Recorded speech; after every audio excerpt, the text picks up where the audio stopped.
আমার প্রিয় ছাত্রছাত্রীরা, আশা করি তোমরা সবাই ভালো আছো। আজকে তোমাদের সঙ্গে যে বিষয়টি নিয়ে আলোচনা করব সেটা হলো ঘনবস্তু কাকে বলে, ঘনবস্তুর বিভিন্ন প্রকারভেদ, এর সাথে সাথে ঘনবস্তুর বিভিন্ন প্রকারভেদের সংজ্ঞা, উদাহরণ, বৈশিষ্ট্য এবং চিত্র সব বিষয় নিয়ে কিন্তু আলোচনা করব। চ্যানেলটি ভালো লাগলে অবশ্যই মনে করে সাবস্ক্রাইব করে দিও। প্রথমে বলে রাখি, ঘনবস্তু বিষয়টা কিন্তু পরিমিতির বেশিরভাগটা অংশ। ফলে ঘনবস্তু কাকে বলে এবং তাদের যে বৈশিষ্ট্যগুলো যদি ভালো করে বুঝে নাও তাহলে পরিমিতির অঙ্ক করতে কিন্তু খুবই সুবিধা হবে।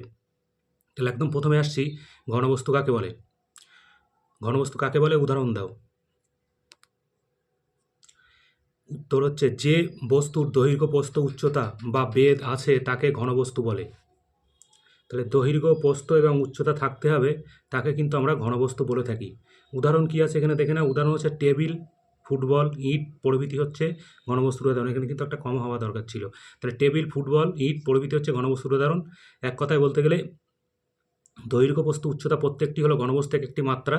তাহলে বলা যাচ্ছে যে ঘনবস্তুর কিন্তু মাত্রা তিনটি। তাহলে ত্রিমাত্রিক ঘনবস্তু কিন্তু হচ্ছে এখানে ত্রিমাত্রিক। এরপরে আসছি আমরা ঘনবস্তুর বিভিন্ন প্রকারভেদ। মোটামুটিভাবে আমাদের সিলেবাসের মধ্যে বা আমাদের পড়াশুনোর মধ্যে 7 রকমের ঘনবস্তু নিয়েই আমরা চলাফেরা করব। তাহলে 7 রকমের যে ঘনবস্তু আছে প্রত্যেকটা কী কী আছে একটু দেখে নাও। একদম প্রথমে হচ্ছে 1 নম্বর আয়তঘন, 2 নম্বর ঘনক, 3 নম্বর পিরামিড, 4 নম্বর প্রিজম, 5 নম্বর ব্লাউন বা চোং, 6 নম্বর শঙ্কু, 7 নম্বর হচ্ছে গোলক। তাহলে এই কটি কিন্তু তোমাদের মোটামুটি পড়াশোনার মধ্যে ঘুরে ফিরে আসবে।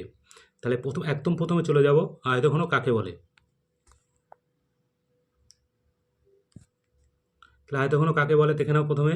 যে ঘনবস্তুর 6টি তলই আয়তক্ষেত্র এবং যার প্রত্যেক জোড়া বিপরীত তল সমান্তরাল তাকে সমকোণী চৌপল বা আয়তঘন বলে।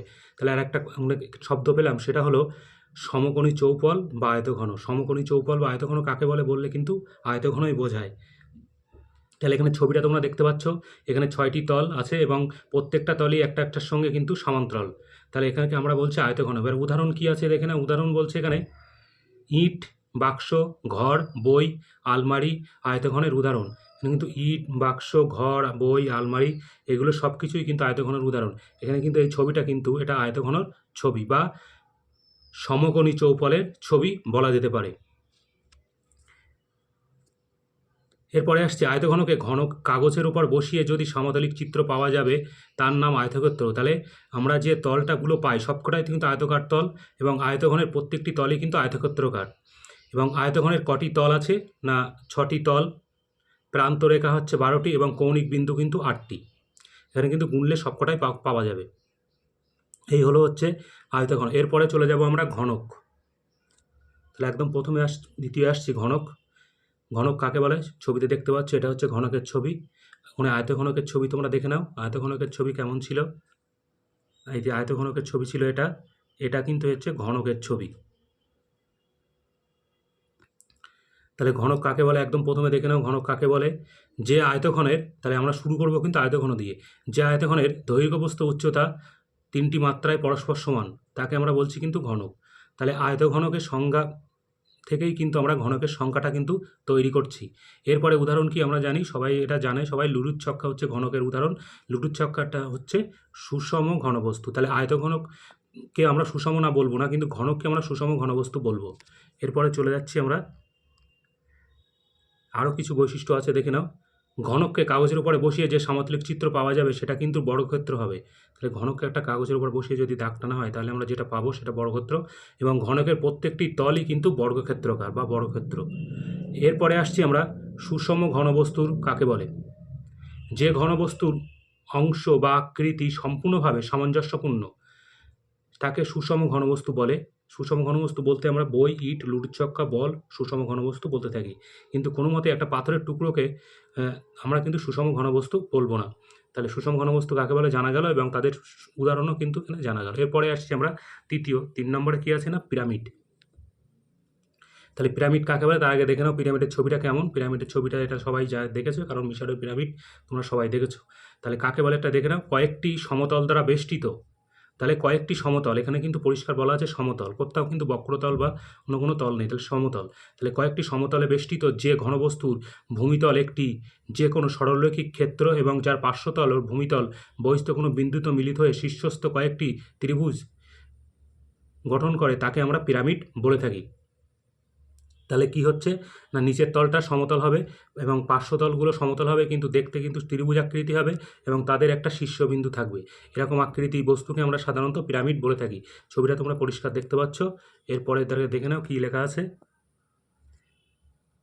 মিশরের পিরামিডের নাম তোমরা শুনেছো, বিখ্যাত। পিরামিডের উলম্ব তলগুলো ত্রিভুজ আকৃতি এবং পিরামিডের নিচের পিঠে কাগজের উপর বসে যে সামতলিক চিত্র পাওয়া যায় তা হলো বহুভুজ আকৃতি।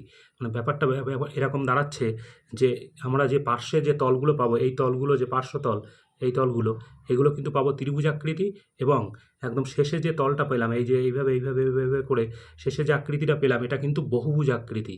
তাহলে পার্শ্বতল ত্রিভুজ আকৃতি এবং ভূমিতল বহুভুজ আকৃতি, এরকম একটা ঘনবস্তুকে আমরা বলছি পিরামিড। এরপরে আসছি আমরা চতুস্তলক কাকে বলে। চতুস্তলক পিরামিডের একটা অংশ। যে পিরামিডের ভূমি একটি ত্রিভুজ, আমরা সাধারণত জানতাম কি না বহুভুজ, কিন্তু যদি একটা পিরামিডের ভূমি একটা ত্রিভুজ হয় তাকে আমরা বলবো চতুস্তলক। চতুস্তলক দেখতে কেমন হয় না, নিচেরটুকু আমরা ত্রিভুজ, পাশেও ত্রিভুজ আছে, সবকটাই কিন্তু ত্রিভুজ, এদের শীর্ষবিন্দু, এখানে শীর্ষবিন্দু পাওয়া যাচ্ছে, এটা এ।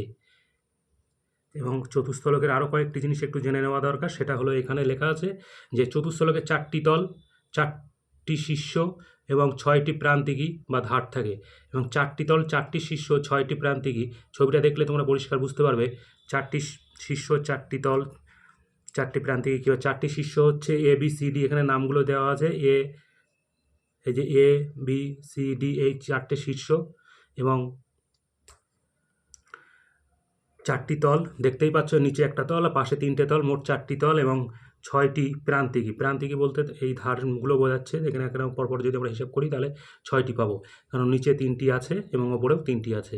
কি কি একটু বলে দিচ্ছি আমি। এখানে যেমন আমি যদি হিসাব করে থাকি তাহলে নিচে হচ্ছে বিসি, সিডি,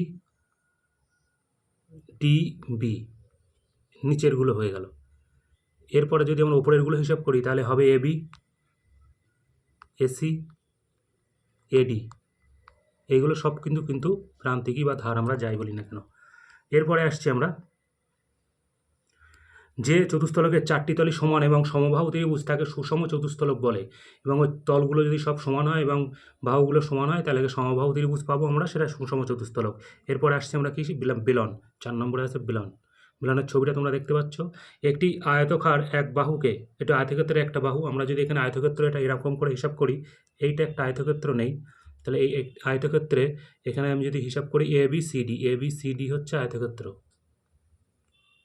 এই এ বি সি ডি আয়তক্ষেত্রের এ বি বাহুকে স্থির রেখে সিডি বাহুকে যদি আমরা ঘোরাই তাহলে যে চিত্রটা পাবো বা ক্ষেত্রটা পাবো তাকে আমরা বলছি ঘনবস্তু। তাকে আমরা এর লম্ববৃত্তাকার চোঙ বা বেলন বলছি। তাহলে একটি আয়তক্ষেত্রকারে এক বাহুকে স্থির রেখে আয়তক্ষেত্রের বাহুটিকে চারিদিকে ঘুরিয়ে আনলে যে ঘনবস্তু উৎপন্ন হয় তাকে আমরা লম্ববৃত্তাকার চোঙ বা বেলন বলে থাকি। এবার উদাহরণ কী কী আছে দেখে নাও তাহলে। উদাহরণ এই যে দেওয়া আছে, বার্লির কৌটো, ড্রাম, গোটা পেন্সিল, পরপর স্থাপিত একই ধরনের মুদ্রার স্তূপ, জলের পাইপ প্রভৃতি হলো কিন্তু সব কটায় বেলনের উদাহরণ। বেলনের নিচের পিঠের কাগজের উপর বসিয়ে যে সামতলিক চিত্র পাওয়া যায় তা কিন্তু সেটার নাম বৃত্ত, এবং বেলনের তল 3টি তল বক্রতল এবং 2টি তল সমতল। তাহলে এখানে যে বেলনটা পেলাম আমরা, বেলনের এখানে কিন্তু 3টি তল, একটি হচ্ছে বক্রতল, 2টি সমতল। তাহলে তল কিন্তু মোট 3টি, একটা বক্রতল, 2টি সমতল। এরপরে আসছি আমরা প্রিজম। প্রিজম কাকে বলে? প্রিজমের ছবিটা নিশ্চয়ই বুঝতে পারছো। অনেক সময় পিরামিড আর প্রিজম আমরা অনেক সময় গুলিয়ে ফেলি। পিরামিডের কিন্তু শীর্ষবিন্দু আছে, এখানে কিন্তু শীর্ষবিন্দু নেই। তাহলে কয়েকটি সমতল দ্বারা বেষ্টিত ঘনবস্তুর যদি প্রান্ততল 2টি সমান্তরাল ও সর্বসম হয় আর পার্শ্বতলগুলো আয়তক্ষেত্র হয় তাকে আমরা বলে থাকবো কি না প্রিজম। তাকে আমরা প্রিজম বলে থাকি, এবং প্রিজমের উলম্ব তলগুলি আয়তকার। উলম্ব তল বলতে এখানে কোন কোনগুলো বোঝাচ্ছে আমি বলে দিচ্ছি, দেখে নাও। এখানে প্রথমে বলছে সমতল দ্বারা বেষ্টিত, এখানে প্রত্যেকটাই কিন্তু সমতল। তাহলে এখানে সমতল এবং প্রান্ততল সমান্তরাল, এবং সমান্তরাল বলতে এখানে যদি আমরা এরকম হিসাব করি যে এফ ডট সমান সমান এ ডট, এ ডট এটা কিন্তু সব সমান্তরাল, এইভাবে কিন্তু সবকটা পাবো, সবকটাই কিন্তু সমান্তরাল এবং সবকটাই কিন্তু আয়তক্ষেত্রাকার পাবো এবং ভূমি পাবো কিন্তু বহুভুজাকার। এই ওপরের এটা কিন্তু বহুভুজাকার, নিচেরও এটাও কিন্তু বহুভুজাকার, পার্শ্বতলগুলো কিন্তু হয়ে যাবে সব আয়তক্ষেত্রাকার তল। তাহলে প্রিজম কাকে বলে নিশ্চয়ই বুঝতে পারছো। এরপরে চলে যাব আমরা উদাহরণে কী আছে দেখে নিই একটু। আয়তঘন বা ঘনক প্রিজমেরই বিশেষ রূপ। তাহলে এই আয়তঘনক বা ঘনক প্রিজমেরই কিন্তু একটা বিশেষ রূপ। এর থেকে কিন্তু আমরা আয়তঘন বা ঘনক প্রিজমের একটা বিশেষ রূপ। প্রিজম বা পিরামিড, এই প্রিজম বা পিরামিড এর নিচের পিঠের কাগজের উপরে বসিয়ে যে সমতলিক চিত্রগুলি পাওয়া যায় সেটাকে আমরা বলছি বহুভুজ। এবং বহুভুজের কয়টি রেখাংশ সীমাবদ্ধ সমতলিক চিত্র যে বহুভুজ পরস্পর সুষম বহুভুজ বলে থাকি। তাহলে দেখো বহুভুজের কয়েকটি রেখাংশ দ্বারা সীমাবদ্ধ সমতলিক চিত্র, যে বহুভুজের বাহুগুলো পরস্পর সমান, তাহলে যে বহুভুজের বাহুগুলো পরস্পর সমান তাকে আমরা সুষম বহুভুজ বলে থাকছি। এরপরে আমরা দেখে নেওয়া যাক এদের তল সংখ্যা কীভাবে হিসাব করতে হয়, এটা কিন্তু ভীষণ ইম্পর্টেন্ট। প্রিজমের তল সংখ্যা সমান সমান প্রিজমটির ভূমির বাহু সংখ্যা যোগ 2। তাহলে ভূমির কটা বাহু আছে যোগ 2 করলে কিন্তু তল সংখ্যা আমরা পেয়ে যাব। আর ধার সংখ্যা কীভাবে হিসাব করবো এইভাবে দেখে নাও। প্রিজমের ভূমির বাহু সংখ্যা 3 গুণ করলে কিন্তু আমরা ধার সংখ্যা পেয়ে যাব। তাহলে এখানে কি না, তল সংখ্যার ক্ষেত্রে আমরা ভূমির বাহু সংখ্যা যোগ 2 করব, ভূমির বাহু সংখ্যা যোগ 2 করব, আর ভূমির বাহু সংখ্যা গুণ 3 করলে কিন্তু ধার সংখ্যা আমরা পেয়ে যাচ্ছি। সূত্রটা কিন্তু মাথায় রাখতে হবে। এরপরে চলে আসছি আমরা শঙ্কু। সমকোণী ত্রিভুজের সমকোণের একটি বাহুকে অক্ষ করে সমকোণের একটি বাহুকে অক্ষ করে ত্রিভুজটি সম্পূর্ণ ঘোরালে যে ঘন বস্তু উৎপন্ন হয় তাকে আমরা লম্ববৃত্তাকার শঙ্কু বলে থাকি। তাহলে এখানে সমকোণী ত্রিভুজ বলতে আমরা যদি এইটা হিসাব করি, এইটা সমকোণী ত্রিভুজ, এটা সমকোণী ত্রিভুজ বাহুকে অক্ষ করে, তাহলে আমরা যদি এই বাহুটাকে অক্ষ করে এটাকে যদি ঘোরাতে থাকি, যে ঘন উৎপন্ন হবে বা ঘনবস্তু উৎপন্ন হবে তাকে আমরা বলছি কিন্তু লম্ববৃত্তাকার শঙ্কু। তাহলে দেখে নাও শঙ্কুর চিত্রটা কেমন। আমরা সাধারণত টোপর বলে থাকি, মোচার অংশও বলে থাকি, মোচার নিচের অংশ, এটা কিন্তু শঙ্কুর চিত্র। এরপরে যদি আমরা উদাহরণে চলে যাই তাহলে দেখবে এখানে দেয়া আছে মোচার অগ্রভাগ, লেখার জন্য কাটা পেন্সিলের অগ্রভাগ, তাঁবু শঙ্কু আকৃতির। তাঁবু আমরা অনেক সময় দেখতে পাই কিন্তু শঙ্কু আকৃতির তাঁবু। তাহলে শঙ্কুর তল দুটি, একটা বক্রতল আর একটা কিন্তু সমতল। বক্রতলটাকে আমরা পার্শ্বতল বলে থাকি, সমতলটাকে আমরা ভূমির তল বলে থাকি। ঠিক আছে, তাহলে শঙ্কুর তল কিন্তু দুটি, একটা বক্রতল একটা সমতল। এই হলো। চ্যানেলটি ভালো লাগলে অবশ্যই মনে করে সাবস্ক্রাইব করে দিও। এরপরে আসছি আমরা গোলক।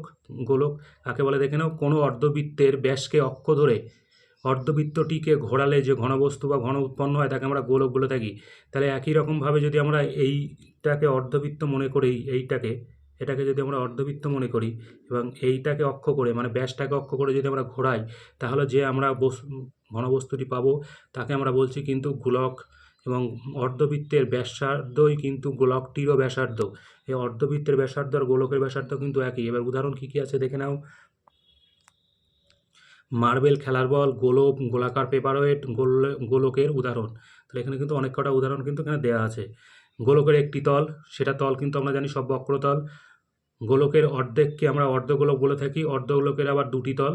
তাহলে এখানে ভালো করে বুঝতে হবে, গোলকের কিন্তু একটি তল, অর্ধগোলকের কিন্তু দুটি তল। গোলকের একটি তল কারণ সেটা বক্রতল, আর অর্ধগোলকের দুটি তল, একটি সমতল একটি কিন্তু বক্রতল। চ্যানেলটি ভালো লাগলে এরকম ধরনের ভিডিও পেতে অবশ্যই সাবস্ক্রাইব করে রেখো, তার সাথে সাথে নোটিফিকেশন অন করে রাখো যাতে নতুন ভিডিও নোটিফিকেশান একদম সর্বপ্রথম তোমার কাছে পৌঁছে যায়।